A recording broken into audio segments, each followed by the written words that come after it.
আসসালামু আলাইকুম সবাইকে। আমি মাহফুজুর রহমান সুজন, বিবির অনলাইন ক্লাসে সবাইকে স্বাগতম। তো আজ আমরা যে টপিকসটা নিয়ে আলোচনা করব সেটা হলো ইন্টারমিডিয়েট অ্যাকাউন্টিং এর খুবই গুরুত্বপূর্ণ একটি চ্যাপ্টার, যেটার নাম হলো পার্টনারশিপ, যেটা ষষ্ঠ চ্যাপ্টার নামে পরিচিত। যেখানে আমাদের তিনটা ধারাবাহিক পয়েন্ট আছে, 6.1, 6.2 এন্ড 6.3।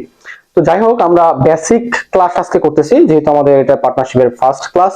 তো আজকে আমরা আলোচনা করব পার্টনারশিপ সম্পর্কে বেসিক কিছু ধারণা নেওয়ার।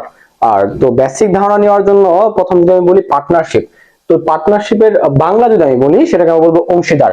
এই অংশীদার শব্দের সাথে আমরা সবাই পরিচিত। অংশীদার বলতে আমরা বুঝি যে যখন একের অধিক, এক দুই তিনজন চারজন পাঁচজন মিলে যখন কোনো কিছু তৈরি করে বা কোনো কিছু করার চেষ্টা করি, সেটাকে আমরা অংশীদারি জিনিস বলি। তো বিজনেসের ক্ষেত্রে কি হয়? বিজনেসের ক্ষেত্রে আমরা যখন একের অধিক ব্যক্তি, দুই তিন চার পাঁচজন মিলে যখন কোনো বিজনেস রান করি, সেটাকে আমরা বলি অংশীদারি বিজনেস বা অংশীদারি ব্যবসা। তো এই অংশীদারি ব্যবসা করতে গেলে যে যে কয়েকটা ধরনের চুক্তি হতে পারে আমাদের মাঝে। তো বিভিন্ন চুক্তি হতেই পারে। আবার দেখা গেল যে আমাদের বিজনেস করতেছি, ওই সময়কালীন আমাদের কিছু বিভিন্ন ধরনের প্রবলেম ফেস করার কারণে আমাদের বিভিন্ন ডিসিশন নিতে হয়। তো এইগুলা বিবেচনা করে আমরা অংশীদারি বিজনেসকে আমরা তিন ক্যাটাগরিতে বিভক্ত করে এখানে অঙ্কটা শিখবো মূলত। তো আরো বিস্তারিত অনেক টপিকস থাকতে পারে রিলেটেড, আমরা ওগুলাতে না যাই, আমরা অঙ্ক রিলেটেড যেইগুলো আমাদের ডিসকাস প্রয়োজন আমরা সতর্কই শুধু ডিসকাসটা করব। ওকে, তো আমাদের এই অঙ্কের খাতিরে আমরা বলতে পারি আমাদের তিন ধরনের বিজনেসের ঘটনা ঘটতে পারে। কয় ধরনের? তিন ধরনের ঘটনা ঘটতে পারে অংশীদারি ব্যবসায়।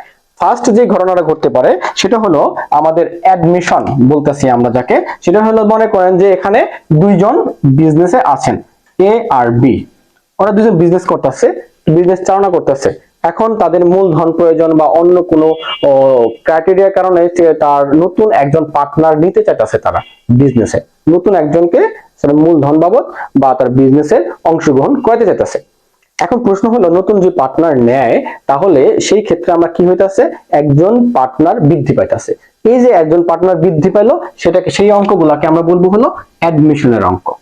অর্থাৎ যখন দুইজন মিলে বিজনেস করে, দুইজন বা তিনজন, নতুন কাউকে অংশীদার হিসাবে তারা প্রস্তাব ধারণা করলো, সেই বিজনেসটাকে আমরা বলবো হলো অ্যাডমিশনের অঙ্ক।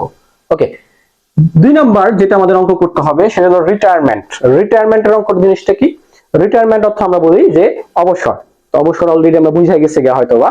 অবসর জিনিসটা হলো যখন তিনজন চারজন পার্টনার একসাথে বিজনেস করতেছে, একজন সামহাউ সে কি করবে, রিটায়ারমেন্ট বিজনেস থেকে সরে যাবে। যে কোনো কারণ হতে পারে, ওই কারণটা আমাদের জানা প্রয়োজন নাই, আমরা জাস্ট জানবো যে সে একজন চলে যাবে। তো চলে গেলে যে অঙ্কটা আমাদের করতে হবে সেই অঙ্কটার নামই হলো রিটায়ারমেন্টের অঙ্ক, যাকে আমরা নাম দিব রিটায়ারমেন্টের অঙ্ক, অবসরের অঙ্ক।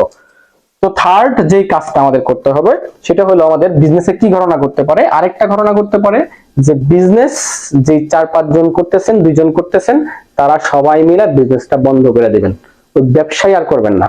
তো ব্যবসা যদি না করেন তাহলে সেই ক্ষেত্রে আমাদের কিছু গণনা করতে হয়, ওগুলো একটা অঙ্ক আছে। তো ওই অঙ্কর নামটাকে আমরা বলতেছি হলো লিকুইডেশন। তো এই লিকুইডেশন বা অবসায়ন অথবা বিলোপ সাধন, বিলোপ সাধন বলি আমরা এটাকে। অর্থাৎ বিজনেসটা আমরা কি করলাম, গুটায় ফেললাম, এই বিজনেস আর করা যাবে না বা করবো না, তিনজনে মিলে ডিসিশন নিলাম, বিজনেস ব্যবসা বন্ধ। তো ব্যবসা যখন বন্ধ হয়ে যাবে তখন আমাদের কিছু অঙ্ক করতে হয়, যেগুলো লিকুইডেশন বলে। সো আমাদের দেখা গেল যে তিন ক্যাটাগরির অঙ্ক আমাদের এখান থেকে শিখতে হইতেছে। First admission, second retirement, third liquidation. এই তিন ধরনের অঙ্কের ভিতরে আমাদের পরীক্ষায় সবচেয়ে গুরুত্বপূর্ণ হলো অ্যাডমিশন। সবচেয়ে গুরুত্বপূর্ণ হলো অ্যাডমিশন বা আগমনের অঙ্ক। সেকেন্ড রিটায়ারমেন্টের অঙ্ক, তো রিটায়ারমেন্টের অঙ্ক আমাদের সেকেন্ড। Third liquidation. তো আমাদের দেখা গেল যে অ্যাডমিশনের অঙ্ক যদি আমরা ভালো মতো আয়ত্ত করতে পারি, পরের দুইটা আপনা আপনি করা সম্ভব। মূল যে টার্গেটটা থাকবে সেটা আমাদের অ্যাডমিশনের অঙ্কটাকে আগে নিজের আয়ত্ত সাধন করা। তো অ্যাডমিশনের অঙ্ককে আমরা যদি আয়ত্ত করতে চাই, ভালো মতো শিখতে চাই, বুঝতে চাই, তাহলে আমাদের কিছু স্টেপ ফলো করতে হয়। আচ্ছা, ওটা আমরা পরে আলোচনা করতেছি। তার আগে আমরা যে এই যে প্রবলেমগুলো সলিউশন করব, অ্যাডমিশনের অঙ্কগুলোর প্রবলেমগুলো যে সলিউশন করব, সেটা কয়টা স্টেপে করব, রাইট? তো কয়টা কি কি করতে হয় আমাদের মূলত। তো আমি শর্টকাটে যদি বলি যে আমাদের যে অঙ্কগুলো আছে, অ্যাডমিশনের অঙ্ক বলেন আর রিটায়ারমেন্টের অঙ্ক বলেন, যেটাই বলেন না কেন, যে অঙ্কগুলো আছে সেই প্রবলেমগুলো যদি আমি সলিউশন করতে চাই তাহলে আমাদের চারটা স্টেপ ফলো করতে হয়। চারটা স্টেপ আমাদের করতে হয় নরমালি। তো ফার্স্ট যেটা করতে হবে সেটা হলো আমাদের জার্নাল করতে হবে। তো আমরা ফার্স্ট শিখবো হলো যে কোনো এই অঙ্কের জার্নাল কিভাবে করে সেই জিনিসটা আমরা শিখবো। সেই জিনিসটা জার্নাল করার পরে আমাদের সেকেন্ড করতে হবে হলো রিভ্যালুয়েশন অ্যাকাউন্ট। রিভ্যালুয়েশন, পুনরায়, ভ্যালুয়েশন মূল্যায়ন, পুনরায় মূল্যায়ন করছে, রিভ্যালুয়েশন। এই জিনিসটা শব্দ হলো যে অর্থাৎ পুনরায়, ভ্যালুয়েশন মূল্যায়ন, পুনরায় মূল্যায়ন করতেছে। অ্যাকাউন্ট বলতে আমরা খতিয়ানকে বুঝি, রাইট? তো থার্ড হলো আমাদের পার্টনার্স ক্যাপিটাল অ্যাকাউন্ট, অংশীদারীদের যে মূলধন খতিয়ান আছে সেই জিনিসটা। ফোর্থ এবং লাস্ট, নিউ একটা ব্যালেন্স শিট রেডি করতে হয়। এই 4টা স্টেপ করতে হয়। First journal, second revaluation account, যাকে আমরা খতিয়ান বলবো, জাবেদা থেকেই খতিয়ান করা সম্ভব। পার্টনার্স ক্যাপিটাল অ্যাকাউন্ট, যেটাকে আমরা বলি মূলধন জাতীয় যে খতিয়ান, সেটা আমরা রেডি করব, যেটাও জার্নাল থেকে করা সম্ভব। এবং ফোর্থ ব্যালেন্স শিট, একটা নতুন উদ্ধৃত পত্র তৈরি করতে হবে। তো এই 4টা জিনিস আমাদের অঙ্ক করতে হয়। ফার্স্ট যদি আমরা জার্নালটা পারি তাহলে পরের রিভ্যালুয়েশন অ্যাকাউন্ট আর ক্যাপিটাল অ্যাকাউন্ট অর্থাৎ খতিয়ান আমরা অলরেডি সবাই পেরে যাব যদি জার্নাল যদি পারি। তবে যদি আমরা জার্নাল করতে পারি এবং খতিয়ান করতে পারি তাহলে কিন্তু ব্যালেন্স শিট আহামরি কোনো কিছু না, এটা জাস্ট একটু আমরা যোগ বিয়োগ করলে পারবো। তো মূল জিনিস কোথায়? মূল জিনিস হলো জার্নাল করা। আরেকবার আমি রিভাইজ দিই। ফার্স্ট আমাদের কি অঙ্ক? পার্টনারশিপ অংশীদার। এখানে 3 ক্যাটাগরির অঙ্ক আছে। ফার্স্ট অফ অল অ্যাডমিশন, আগমনের অঙ্ক। কেউ যখন বিজনেসে আসে সেটাকে আমরা বলি আগমন। সেকেন্ড রিটায়ারমেন্টের অঙ্ক, কেউ যখন বিজনেস থেকে চলে যায় সেটাকে আমরা বলবো রিটায়ারমেন্টের অঙ্ক। থার্ড লিকুইডেশনের অঙ্ক, যখন বিজনেসটা সম্পূর্ণ বন্ধ করে দিব তখন এই ধরনের অঙ্কগুলোকে আমরা বলবো লিকুইডেশনের অঙ্ক। তো আজকে আমি আলোচনা করব অ্যাডমিশনের অঙ্ক নিয়ে। অ্যাডমিশনের অঙ্ক বলেন আর রিটায়ারমেন্টের অঙ্ক বলেন, আমাদের 4টা স্টেপ ফলো করতে হয়।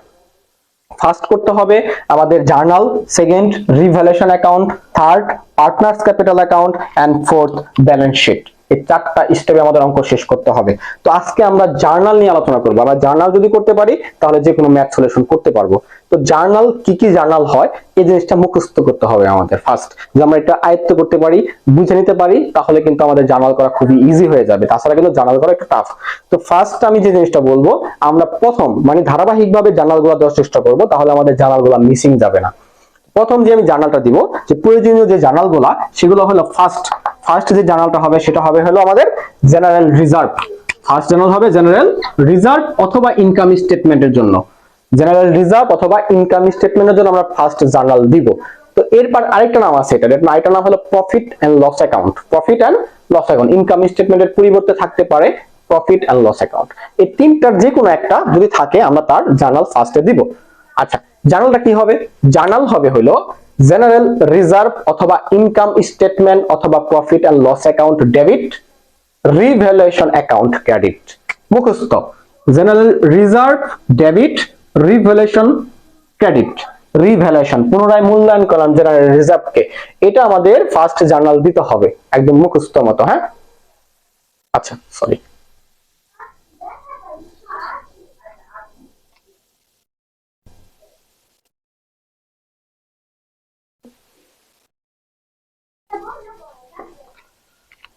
ফার্স্ট আমরা যে জার্নাল দিব সেটা হলো আমাদের general reserve debit, old partners capital credit. এটা আমাদের ফার্স্ট জার্নাল, যেটা জেনারেল রিজার্ভ থাকুক, ইনকাম স্টেটমেন্ট থাকুক আর যাই থাকুক না কেন, আমাদের ফার্স্ট জার্নাল দিব হলো আমরা ফার্স্ট জেনারেল রিজার্ভ ডেবিট আর ওল্ড পার্টনার্স। ওল্ড পার্টনার্স বলতে আমি কাকে নির্দেশ করতেছি? অর্থাৎ পুরাতন যে অংশীদাররা আছে। আমি প্রথমে বলছিলাম অ্যাডমিশন অঙ্ক করতেছি। তো অ্যাডমিশন অঙ্ক যখন করব তখন 2 ধরনের পার্টনার্স থাকবো। এক ধরনের যারা বিজনেস অলরেডি করতেছে, আরেক ধরনের যারা আসবে। তো পুরাতন যারা বিজনেস করতেছে শুধুমাত্র তাদের মাঝেই আমরা জেনারেল রিজার্ভের টাকাটা বন্টন করে দিব।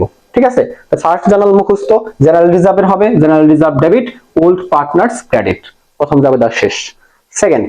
সেকেন্ড জাবেদা হবে নতুন পার্টনার্স এর জন্য, অর্থাৎ যে বিজনেসে আসতে চাইতেছে তার জন্য একটা জার্নাল আমাকে রেডি করতে হবে।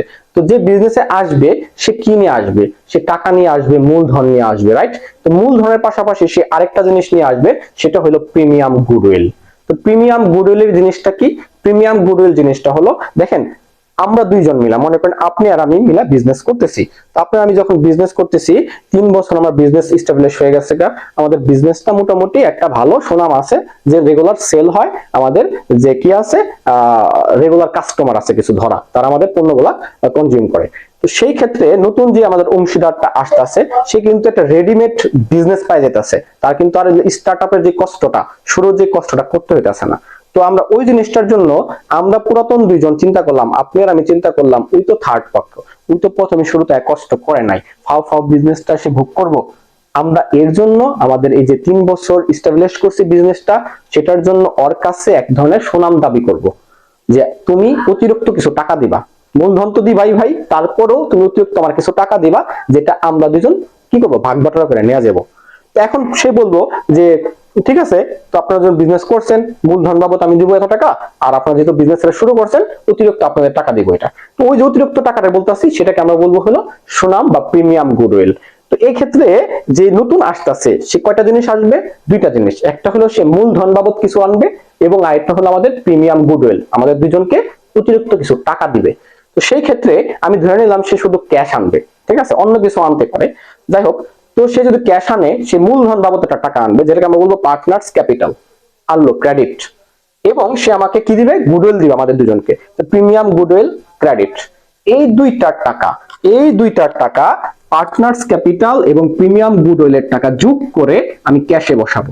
তাহলে ফার্স্ট জার্নাল হবে মুখস্থ, cash debit, partners capital credit, premium goodwill, premium P দ্বারা আমি কি প্রিমিয়াম বলেতেছি, প্রিমিয়াম গুডউইল ক্রেডিট।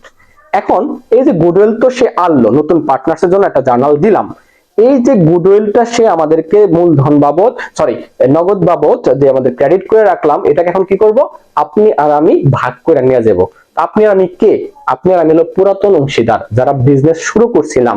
তো এটার জন্য এখন আরেকটা জার্নাল দিতে হয়, ঠিক আছে। তাহলে এটার জন্য জার্নাল কি দিব, এই যে ক্রেডিট ব্যালেন্সটাকে আমরা করে দিব প্রিমিয়াম গুডউইল ডেবিট, আর আপনি আর আমি অর্থাৎ old partners credit, old partners credit. So journal হইলো কয়টা, দুইটা। নতুন অংশীদারের আসলে জার্নাল দিতে হবে দুইটা, একটা হলো ক্যাশ পার্টনার্স ক্যাপিটাল ক্রেডিট আর প্রিমিয়াম গুডউইল ক্রেডিট, অর্থাৎ যে আসলো সে নগদ টাকা নিয়ে আসলো, একটা জাবেদা দিলাম। নগদ টাকা দুই ধরনের, একটা হলো মূলধন আর একটা হলো সুনাম। এই সুনামটাকে আবার বন্টন করে দিতে হইব পুরাতন অংশীদারের মাঝে, তাহলে প্রিমিয়াম গুডউইল হয়ে যাবে ডেবিট আর ওল্ড পার্টনার্স হবে ক্রেডিট। এই হলো দুইটা জার্নাল, নতুন পার্টনার্স আসলে দুইটা জার্নাল মোটামুটি দিতেই হয় সব অঙ্কে। এরপরে আমরা ফার্স্ট দিলাম জেনারেল রিজার্ভের জার্নাল, সেকেন্ড দিলাম নতুন পার্টনার যে আসলো তার জন্য দুইটা জার্নাল, টোটাল হলো কয়টা, তিনটা জার্নাল। ওকে, থার্ড আমরা যে জার্নালগুলো দিব সেটা হলো সমন্বয় থাকবে, আমাদের প্রশ্নের সমন্বয় থেকে জার্নাল দিব। দুই ধরনের জার্নাল দিতে হবে আরো, একটা হলো সম্পদ আর একটা হলো দায়। এট ফার্স্ট আমরা অ্যাসেটের জার্নাল বা যাই থাকুক না কেন আমরা দুই ক্যাটাগরির জার্নাল দিব আরো, একটা হলো সম্পদের জার্নাল আর একটা হলো দায়ের জার্নাল। তো ফার্স্ট আমরা দিব হলো অ্যাসেটস, অর্থাৎ সম্পদ হলে কি জার্নাল হয়। সম্পদের দুইটা জিনিস হতে পারে আপনার বিজনেসে, আপনার সম্পদ হ্রাস পেতে পারে অথবা বৃদ্ধি পেতে পারে। তো বৃদ্ধি পায় খুব কম ধরনের সম্পদ, ম্যাক্সিমাম সম্পদই হ্রাস পায়, ঠিক আছে। যেমন বৃদ্ধি পায়, হ্রাস পায় ফার্নিচারের মূল্য আস্তে আস্তে দিনে দিনে কমে। তো দেখা গেছে জমির দাম আবার কিন্তু বৃদ্ধি পায়, রাইট। তো এই ক্ষেত্রে আমাদের প্রশ্নে বলাই থাকবে যে কোনটা বাড়ছে আর কোনটা কমছে। তো দুই ক্যাটাগরি হতে পারে, হয় হ্রাস পেতে পারে অথবা বৃদ্ধি পেতে পারে। তো হ্রাস পাক আর বৃদ্ধি পাক তার জন্য আমাদের জার্নাল দিতেই হবে। তো আমরা একটা জিনিস শিখলে আরেকটা জিনিস উল্টা করলেই হয়ে যাবে। আমি এখান থেকে শিখতেছি বৃদ্ধি পাইলে কি জার্নাল হয়, সম্পদ বৃদ্ধি পেলে কি জন্য জানা হয়। তো সম্পদ বৃদ্ধি পেলে জার্নাল মুখস্থ রাখবো, ওই সম্পদটা হবে ডেবিট, সেটা হতে পারে ফার্নিচার, সেটা হতে পারে ল্যান্ড, সেটা হতে পারে বিল্ডিং। ওই সম্পদের নাম হবে ডেবিট এবং রিভ্যালুয়েশন হবে ক্রেডিট। এটা হলো সম্পদ যদি বৃদ্ধি পায় তখন। তাহলে হ্রাস পেলে কি হবে, হ্রাস পেলে ঠিক তার বিপরীত হবে, সম্পদ হ্রাস পেলে হয়ে যাব রিভ্যালুয়েশন ডেবিট আর ওই অ্যাসেটসটা হয়ে যাব ক্রেডিট। তো আমরা একটা মুখস্থ করবো, বাস আরেকটা হয়ে যাবে। এরপরে দায়ের ক্ষেত্রে সেম কাহিনী হতে পারে, হ্রাস অথবা বৃদ্ধির জন্য জার্নাল আমাকে দিতেই হবে। তো হ্রাস অথবা বৃদ্ধির জন্য জার্নাল যখন দিব, আমি শুধুমাত্র এখানে বৃদ্ধিটা বলতাছি। তো বৃদ্ধি হলে কি জার্নাল হবে, দায় যদি বৃদ্ধি পায় মুখস্থ রাখবো রিভ্যালুয়েশন ডেবিট, আর ওই দায় অর্থাৎ ওই লায়াবিলিটিসটা হবে ক্রেডিট। সেটা হতে পারে অ্যাকাউন্টস পেয়েবল, সেটা হতে পারে নোটস পেয়েবল, সেটা হতে পারে অ্যাক্রুড এক্সপেন্স, যাই হোক না কেন সেই নামটা আমরা এখানে ইউজ করব। তো এট ফার্স্ট আমরা কি করব, আমরা হলো সম্পদের ক্ষেত্রে মুখস্থ রাখবো যে সম্পদ যদি বৃদ্ধি পায় সম্পদ হবে ডেবিট, রিভ্যালুয়েশন হবে ক্রেডিট। সম্পদ যদি হ্রাস পায় রিভ্যালুয়েশন হবে ডেবিট, আর সম্পদ অর্থাৎ যে সম্পদ হ্রাস পেল সেটা হলো ক্রেডিট। আবার আমাদের দায়ের ক্ষেত্রে উল্টা হয় কাহিনী, দায় যদি বৃদ্ধি পায় তাহলে রিভ্যালুয়েশন ডেবিট হয়ে গেল গা, আর দায়টা হয়ে গেল ক্রেডিট। আবার যদি হ্রাস পায় তাহলে কি হবে, তাহলে ওই দায়টা হবে ডেবিট, রিভ্যালুয়েশন হবে ক্রেডিট। এইভাবে আমাদের মুখস্থ রাখতে হবে। এই কয় ধরনের category journal? First general reserve, second নতুন পার্টনার্সের দুইটা জার্নাল হয়, থার্ড সম্পদ বা অ্যাসেটের জার্নাল, ফোর্থ দায়ের জার্নাল। এই আমাদের টোটাল 4টা ক্যাটাগরির জার্নাল আমাদের শিখা রাখতে হবে। এই 4টা ক্যাটাগরি যদি আমরা মুখস্থ রাখতে পারি, আমাদের অঙ্ক 90% সলভ করা সম্ভব। আশা করি এতটুকু বুঝতে পারছেন। নেক্সট ভিডিওর জন্য অপেক্ষা করুন। নেক্সট ভিডিওতে আমরা নতুন একটা ম্যাথ সলিউশন করব, যেটার সাহায্যে আপনাদের সকল প্রশ্ন এবং যে ধরনের যে ধোঁয়াশার আশা আছে সেগুলা আশা করি কেটে যাবে। সবাই সুস্থ থাকুন, ভালো থাকুন এবং অবশ্যই ডিবিএ কোচিং সেন্টার সাবস্ক্রাইব করবেন। আসসালামু আলাইকুম।